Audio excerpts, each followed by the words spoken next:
नमस्कार दोस्तों, आप सभी का स्वागत है। आज हम आपको एक ऐसी अदाकारा के विषय में बताने जा रहे हैं जो हिंदी सिनेमा की महानायिका कहलाती थी। दिलीप कुमार भी इनके फैन हुआ करते थे एक दौर में, और खुद को 35 साल कमरे में कैद रखा था अंत में। आखिर क्यों? जान लेते हैं इनकी पूरी कहानी, लेकिन उससे पहले चैनल को लाइक और सब्सक्राइब कर दीजिएगा और वीडियो को अंत तक देखना मत भूलिएगा। चैनल पर नए नए हैं तो प्लीज़ मेंबरशिप खरीदने के बारे में अवश्य सोचिएगा। आइए शुरू करें।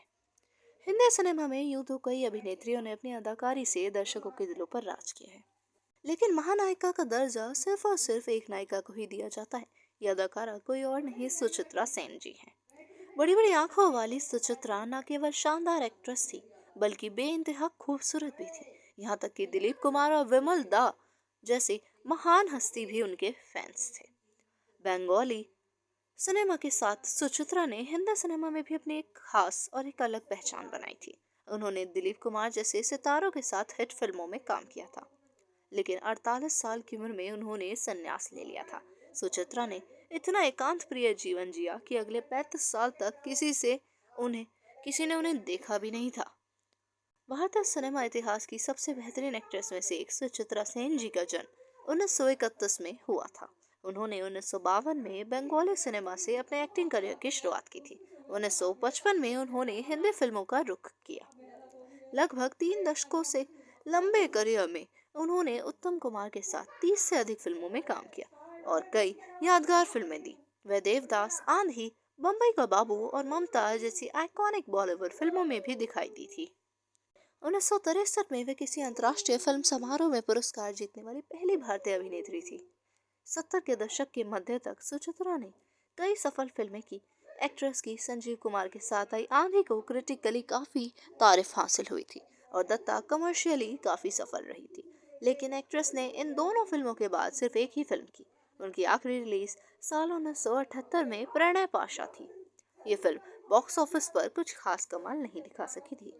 1970 में सुचित्रा सेन के पति का निधन हो गया था। पति की मृत्यु का एक्ट्रेस पर काफी असर पड़ा था, लेकिन उन्होंने अभिनय फिर भी जारी रखा। लेकिन प्रणय पाशा के बाद उन्होंने सत्यजीत रे की देवी चौधरानी को ठुकरा दिया था। वहीं उन्होंने नाटी विनोदिनी को बीच में ही छोड़ दिया था। इसके बाद सुचित्रा ने फिल्मों से संन्यास ले लिया था।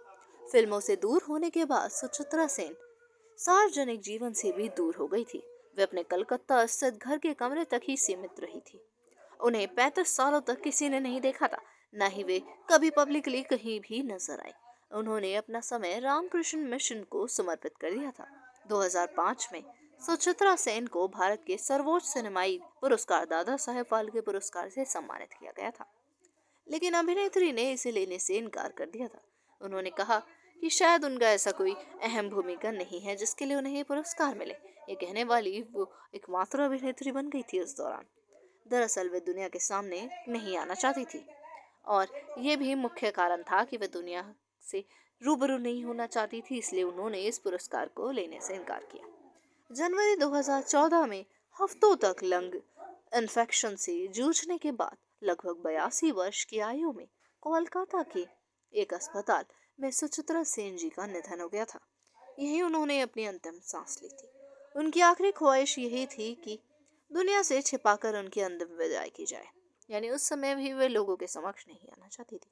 बता दें कि सुचित्रा सेन की बेटी मुनमुन सेन खुद एक अभिनेत्री थी जो 80 के दशक की एक पॉपुलर एक्ट्रेस रही थी। मुनमुन की बेटियां रिया और राइमा भी अभिनेत्रियां दोनों हिंदी और बंगाली फिल्मों में काम करती रहती हैं। अगर आपको इनकी वीडियो पसंद आई तो कृपया करके चैनल को लाइक और सब्सक्राइब कर दीजिएगा और यूं ही हमारे चैनल पर आते रहिएगा, हंसते मुस्कुराते रहिएगा। आप सभी का बहुत बहुत आभार।